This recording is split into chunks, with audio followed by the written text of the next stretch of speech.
It seems more fitting than ever that in this hellscape of a year, the Demon's Playground should fall 3 times in one night. But away from the steel chairs, the tables, and the conveniently colour-coded baseball bats, there was one weapon in particular that got a run out in all 3 of our feature matches from last night.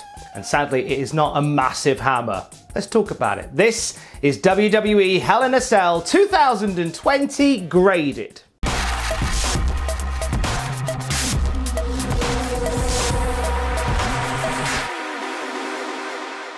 We've got R-Truth defending the 24/7 title against Drew Gulak in the opening match on the Kickoff show. Gulak punted Lil Jimmy.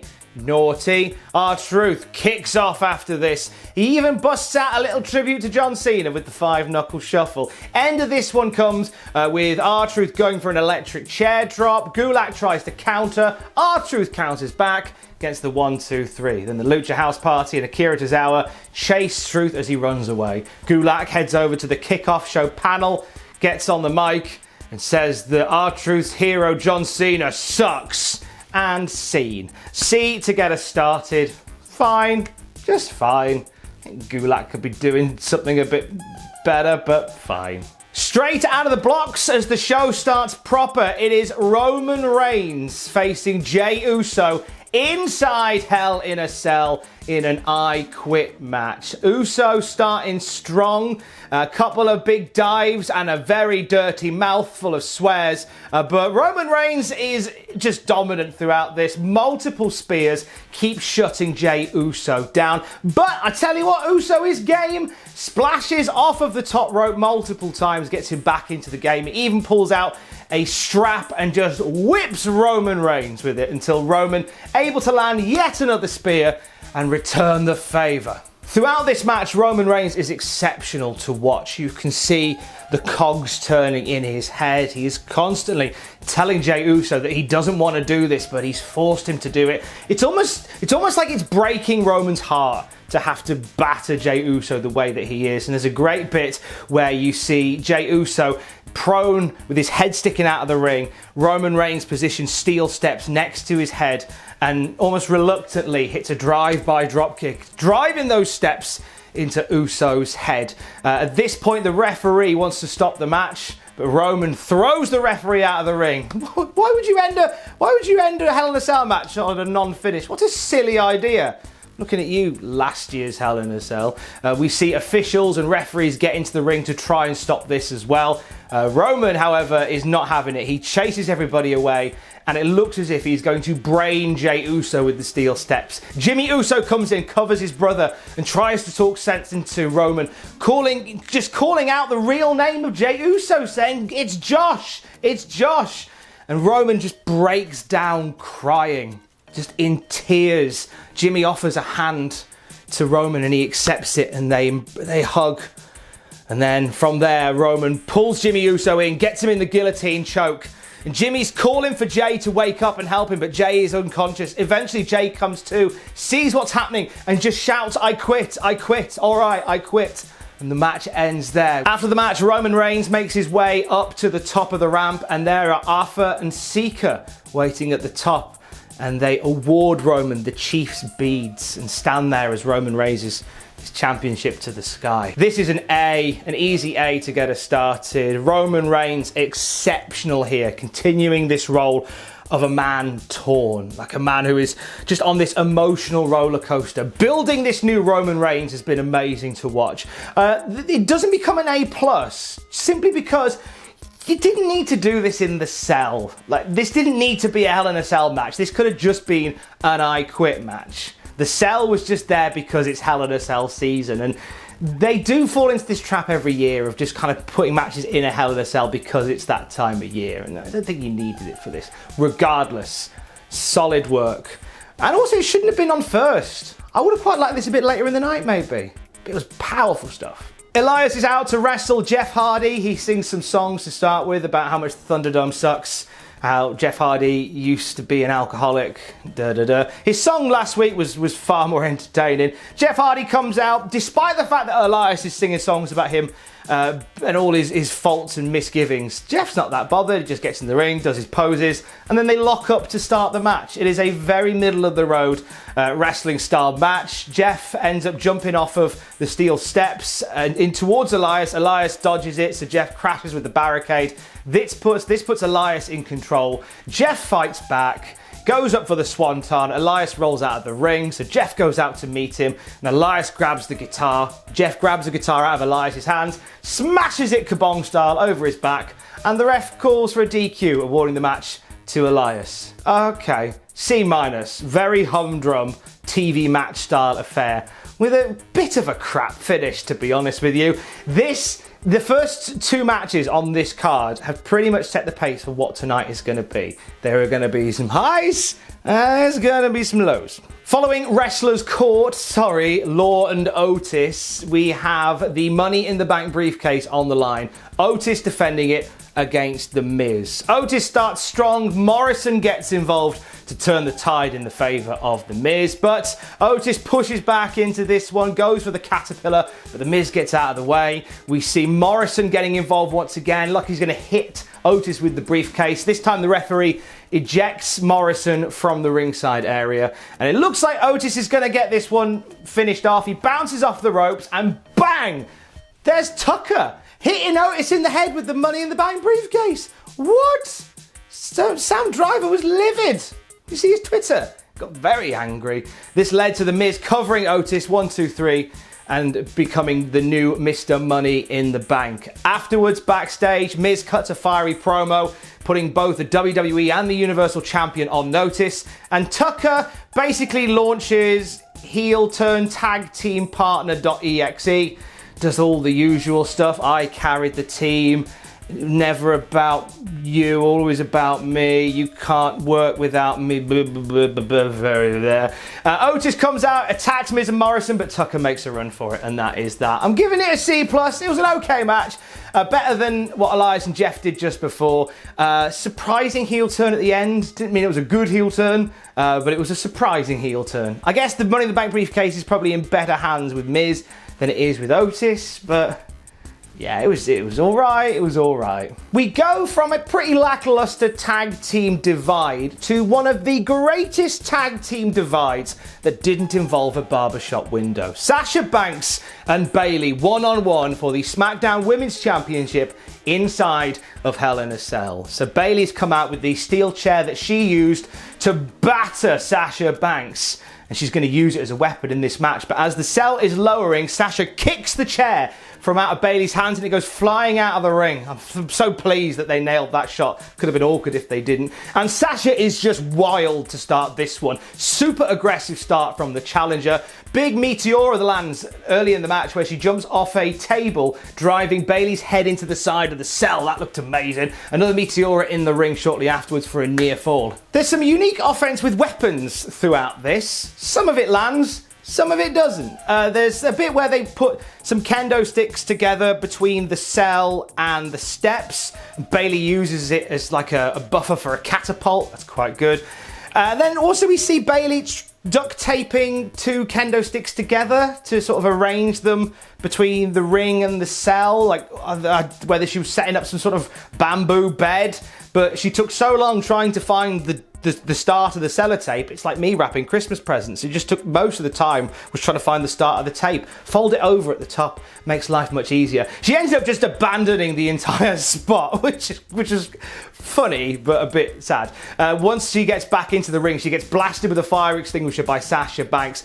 Somewhere during all of this, Bayley has been able to get that steel chair, the infamous chair, her lucky chair, back into the cell, but doesn't get a chance to do it as Sasha Banks is just wailing on her. Banks here has a passionate, aggressive, mean streak, and she just clatters Bayley in and around the ring. It's almost like at one point you see Sasha like she's about to burst into tears, like there's all this anger and frustration coming out of her. It's incredible. Bayley did manage to use the lucky chair to block a Sasha Banks frog splash. That puts Bayley back in charge. She then gets back to making plunder out of other plunder, like some sort of weird Blue Peter challenge. So she takes a ladder, puts it between two chairs. She lays Sasha Banks on top and I think she spray painted X onto Sasha, onto her stomach. Comes off the top with the chair. Sasha moves, then hits the belly to belly onto Bayley through the ladder. Just violence. Sasha just wails on Bayley with that lucky chair. Bayley's able to get back into this one, and she goes for a belly to belly with the steel chair in hand as well. But in midair, Sasha's able to spin it round, get out of the move, and drive Bayley's face into the chair. She then locks in the bank statement with Bayley's head through the chair, and she's stomping onto Bayley as well, akin to their TakeOver Brooklyn match from all those years ago, and Bayley taps out. Sasha Banks, the new SmackDown Women's Champion, becoming a Women's Grand Slam winner in the process. This is an A. It's a strong match from these two. One of my favourite feuds of 2020 has been Bayley and Sasha Banks, and I've loved seeing the little subtleties in the build to the breakup. I personally think the breakup still happened a bit too soon. I'd love to have seen this go all the way to WrestleMania, but I'm a stickler for those year-long things. So either way, it happened, and the match they had here was excellent. Just the passion and the fury and the violence. What knocks it down a couple of marks and stops it being an A+, I thought some of the weapon stuff was a little bit silly, like trying to make different things out of the weapons. I know they were trying to create something different, but you know what? If you didn't have any of that and you just had the raw emotion from Sasha and Bayley, it already felt different enough. Like the angst in this match was the strongest weapon that they used. It was great. Bobby Lashley heads down to the ring. They've challenged anybody from Retribution to a match, and Slapjack is accepting the offer. Slapjack making his way to the ring via the ramp, which just continues to kill any intrigue in Retribution, not even coming through the crowd anymore. Lashley dominates for most of this. Slapjack gets a cannonball in there and a nice tornado DDT, but Lashley, out of nowhere, Buff hits a spear, Buff hits that spine buster, one-arm spine buster, and then locks in the hurt lock and gets the tap out. The moment the tap out goes down, Retribution get into the ring, and Lashley is able to fight them all off before the Hurt Business get there to save him. And Ali nearly gets a kick in, manages to get away from there, and they're outside the ring as the Hurt Business stands tall in the ring. Okay, that's a C for me.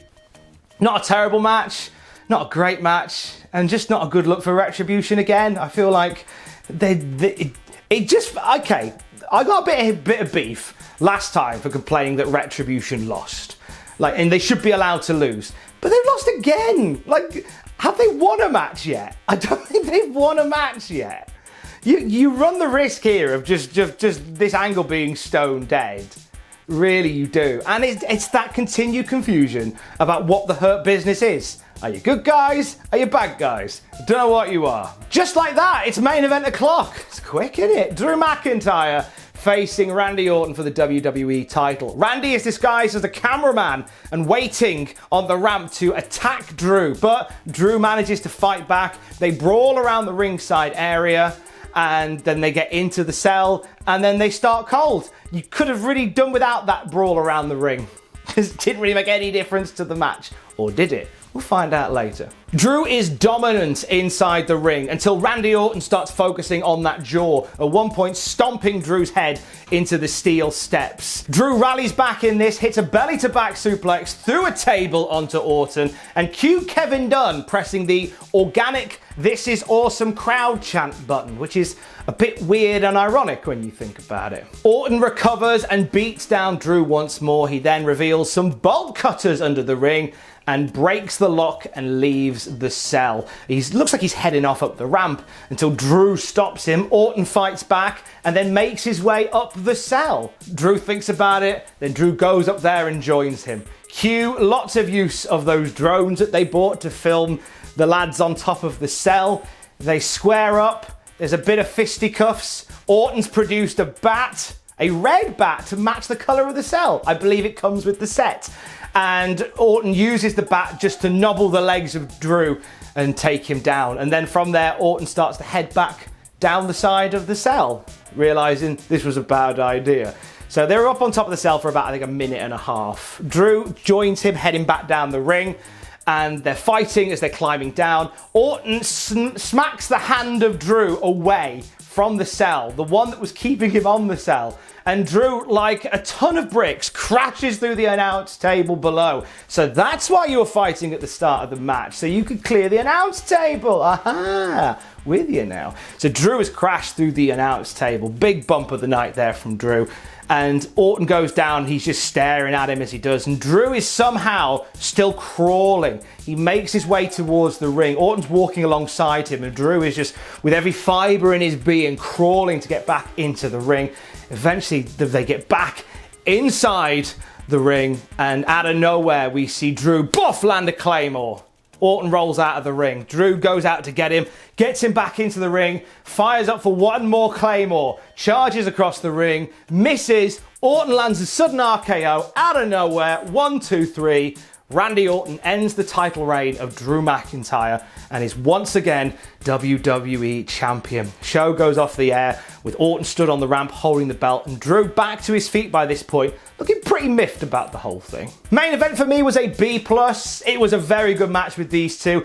It fell a bit short of the other Hell in a Cell matches that we've had tonight. It felt the most Hell in a Cell-y, i.e. lots of use of the cell itself, the climbing in and around the structure and all of that jazz, but it didn't quite click as much as the others did. It had that passion in there from Drew, as it always does. Like the sight of like Drew falling off the cell and then crawling back to the ring was certainly very arresting. I don't know whether, let's see what happens on Raw tonight, but I can't say I'm massively excited about Randy Orton becoming WWE Champion again. I was really enjoying Drew's run as the champion. Pretty confident, that he's going to win it back fairly quick, and I'm going to enjoy the chase for that again. But it was still a very good match, but the standard for Hell in a Cell matches tonight has been so high, it just falls a bit short. Now, all of this goes through an average grade calculator that I use, and that is how we get the overall grade for the show. So the average grade calculator worked this out as a B+ show. Now, many people will be saying this was a great night of wrestling, some A-grade Hell in a Cells, and they were. The Hell in a Cell matches, the 3 that we had, were the highlight of the night. The best parts of the night were those 3 matches. Everything else in between, you could build a bridge. The chasm is that wide between the Hell in a Cell matches and the undercard stuff. There was such a drop in quality. You could have maybe put something a little bit more meaty between these. I don't know. But it's certainly on this night, the difference between the main Hell in a Cell matches and everything else was very, very wide. And that brings the average grade down for the show. For me, it's either Roman and Jey or Banks and Bayley for match of the night. Both excellent in unique ways. What I loved is, through all the different bits of plunder that were used in these Hell in a Cell matches, the most effective weapon that they had was the raw emotion coming off of the performers in these matches. Whether it was Drew McIntyre clawing with the last fibres of his being to get back into a title match, whether it was Roman Reigns in tears in the ring, torn by having to destroy the Usos the way that he has been, whether it is Sasha Banks, who is red-faced, furious, and welling up as she batters her former best friend. The most powerful weapon in these Hell in a Cell matches was the raw emotion from the performers here tonight. They did a phenomenal job of really selling how sometimes mental aggression is far more effective than 3 million shots with a big hammer. Stay safe. Love you. Bye.